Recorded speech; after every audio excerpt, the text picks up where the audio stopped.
figure out kind of what we want to talk about. I mean, we were kind of discussing a little bit off camera, but a big topic right now is, I guess it'll, I don't know. Joel doesn't like the word, but it's DINK, dual income, no kids, and Yeah.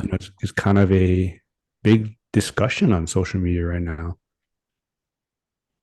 Yeah. Yeah. The word, I don't know. I don't like the way it comes off the mouth. And just to me, it has like a connotation of like a negative term or a minor term. And I can't think of what I'm associating with it with. But um, beyond that, like also from a sports standpoint, dink and dunk. Okay. Maybe football standpoint, maybe that's another thing that pops in my brain. But give me 1 second here. You did bring up I didn't see it though. You were mentioning that Elon was Oh yeah. referring to it or talking about it. So I don't know if you want to touch on that a little bit. Yeah, he copied on Twitter a video of somebody talking about, this whole thing about dinks and I'm a dink and I don't have to do this. I'm a dink and I don't have to do that. Blah blah blah. Like this whole thing. And who this is what did he I need to find the post, but he talked about like how this is like repulsive or something and who's gonna be taking care of these people when they're 50 and 80 and they're gonna regret it, not having kids.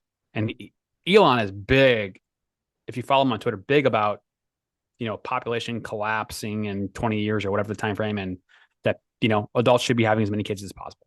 I don't remember all the details of what his logic is, but that's something he's big talking about out there. But like, I'm a little on the fence about this topic, and I haven't looked at it enough of the content out there. But this is what comes to mind.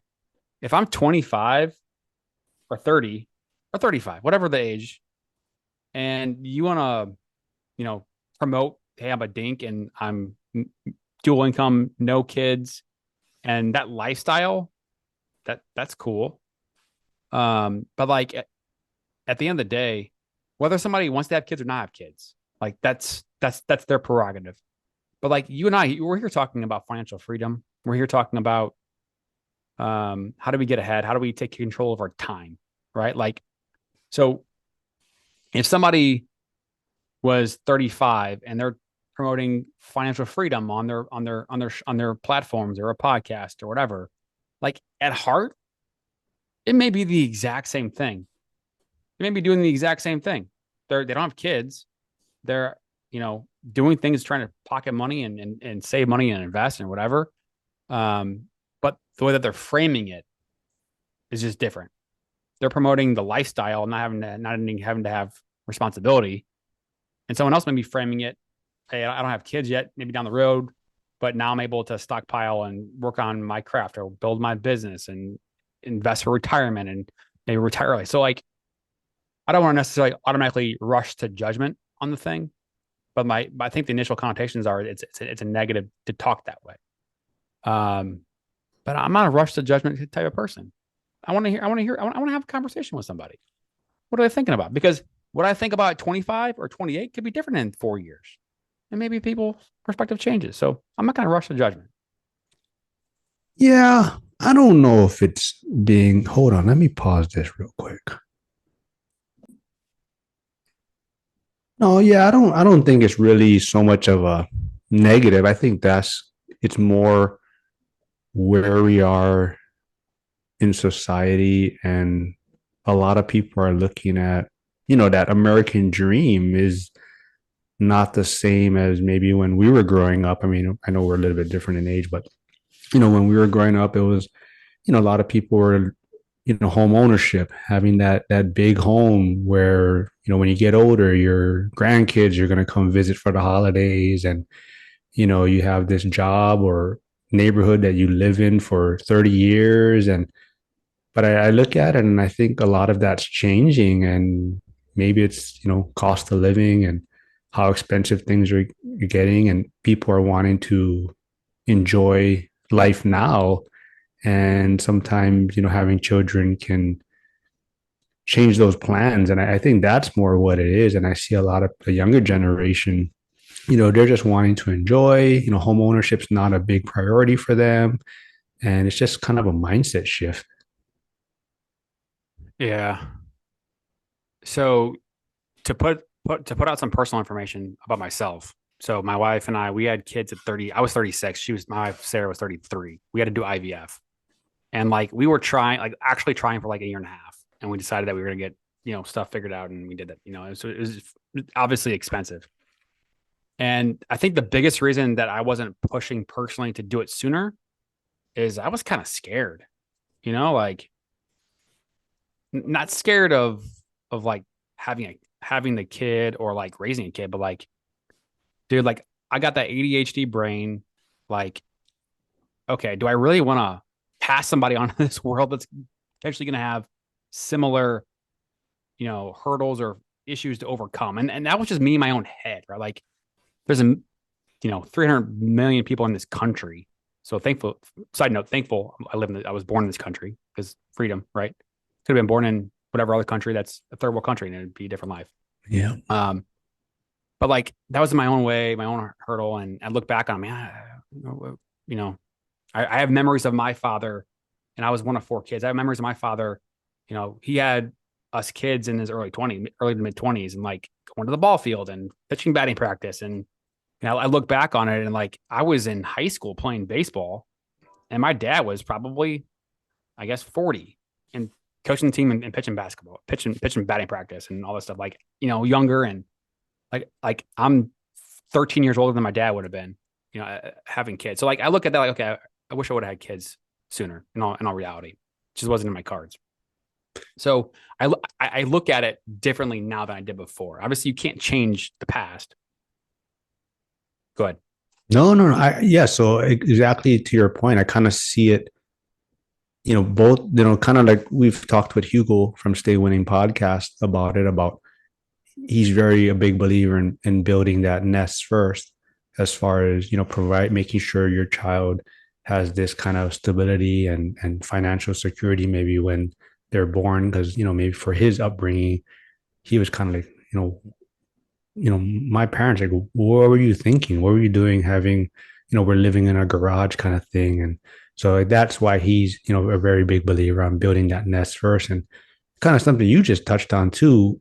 Um, I look at it, it's not necessarily for myself, like this whole financial freedom journey and whatnot, also, but it's also, in a selfish way, maybe I'm trying to make sure that my son has more financial security, that maybe he would consider having or starting a family at a younger age. Like you were saying, I don't even know, what was I, 40 when I had my son, 39, 40. But yeah, I had it, late in life. And, even for like my dad, who I've touched on, he had a stroke, once I got into the fire department. So he's never had a chance to play with his grandkids at 100%, where, he has uh function of, both sides of his body, because right now he's pretty paralyzed on the right side. So yeah, he plays with his grandkids to his best of his ability, but he's never thrown ball with my son or things like that. He can't run around and play with them. So I think even just that opportunity, and like I said, maybe it's being selfish on my part that my son starts a family at a younger age, that I'm more capable to, possibly have grandkids and play with these kids at a younger age, where I can do more things with them and more active. So that's another reason why this whole financial freedom and, building financial stability is not necessarily just for myself, but it's also for like my son and hopefully, generations to follow. Yeah.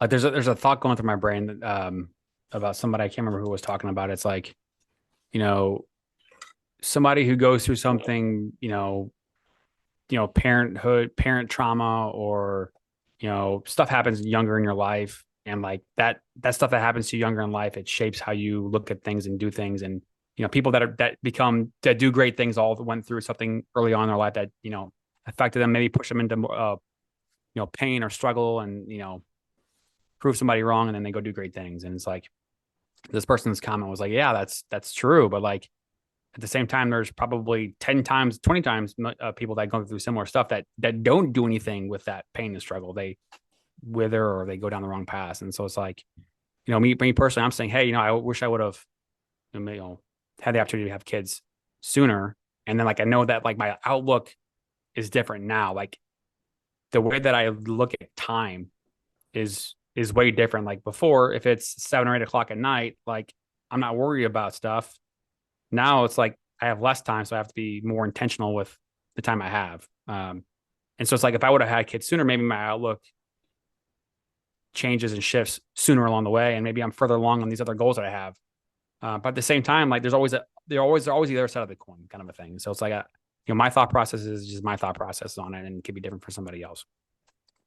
But like you had kids at 39 or 40, and your kid's 8 years old now. Yeah.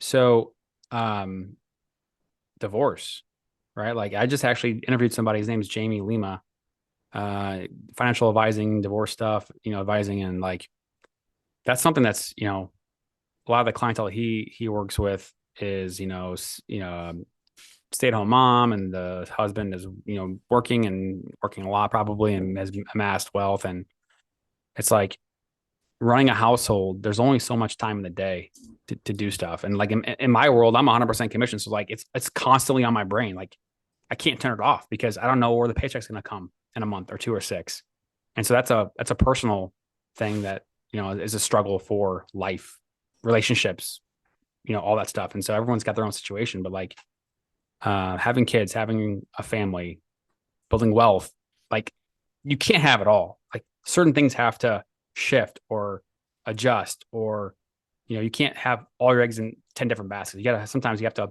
prioritize things. And that's kind of where I'm at right now, trying to figure that stuff out.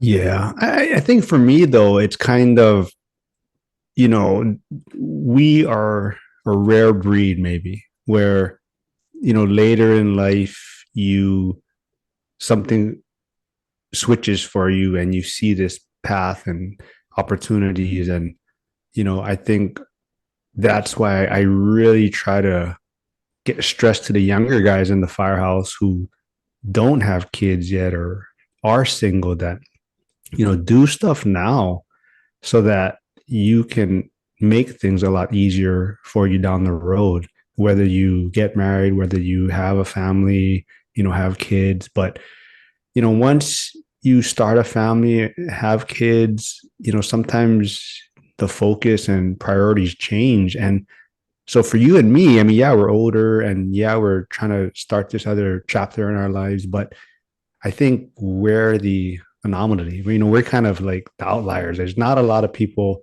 that are going to break free from their comfort zone to do what we're doing. And I think that's why I stressed, especially to the younger guys, like, hey, do something now while you have the energy, while you have the time, while you have the freedom. And I think, you'll set yourself up for a better future. Yeah.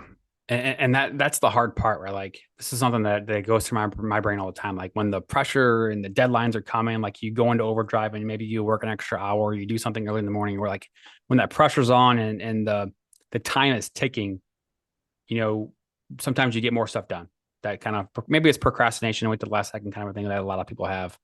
But we all have deadlines in some shape or form. And so like as you get older, like you start to realize, well, there's probably less time, and that puts you kind of into a different gear for wanting to accomplish certain things.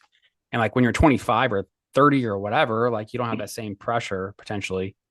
And so like getting in, staying in your comfort zone. How do you, if you don't have that time clicking, ticking in your brain, and you don't have you know a stressor going on or a struggle going on, and you're kind of in this comfort zone, how do you break out of that? Because if it's 7 o'clock at night, it's like I know that I want to go work on this XYZ business, but like it just sounds painful. I'm tired. I've had a long day. I'll do it tomorrow. And I've talked about that. Do it tomorrow. Press the tomorrow button, kind of a thing. And it's like I look back on sports and baseball. Like baseball is a mind fuck. Like you fail 30%. I'm sorry, you fail 70% of the time, and you're one of the greats. Yep. And when you've struck out 10 times in a row, like you start to question everything in your life. How am I going to find that feel? How am I going to get back in a groove? And, what's going to happen? And like, you got to play mind games to get out of it. You got to play mind games to have that confidence and to forget that stuff. And it's easier said than done. And that's why some of the greats, like whether baseball, whatever sport, like a Steph Curry, going back to basketball, you know, shooting the ball from 70 feet away, all that preparation, all that work he does to be prepared to be in the zone, all that stuff matters. But it's like sometimes you got to play mind games with yourself. Put out a destination, put out a goal, put out imaginary borders, imaginary time frames, the whole kind of smart goal setting type of stuff. But when you have, you know, no framework or no coach or no teacher and grades, it's all on your own. Like it's not school anymore. So you have to create your own structure. And that's something that as an entrepreneur, I mean, it's good to be involved. Like here we are talking about this stuff. It's good to be involved in other groups and put yourself in environments with other people that are doing things. Otherwise, if you don't watch yourself, you can get stuck. Yeah, well, before we move on, if we ever do meet in person, you're gonna get on the mound. I'm gonna get in the batter's box. I'm gonna face this legend of Missouri strikeout amateur league, whatever you are, and yeah, we're gonna see what happens. But I'm down. I mean, are we talking 60 feet here? Because I haven't thrown a ball in I we're haven't thrown a talking baseball. we're talking slow pitch, man. It was just slow pitch. Oh, okay. No, I thought you were no, talking no. baseball. I haven't thrown a baseball. Well, I'm not responsible if you get hurt or you arm. That's all I know.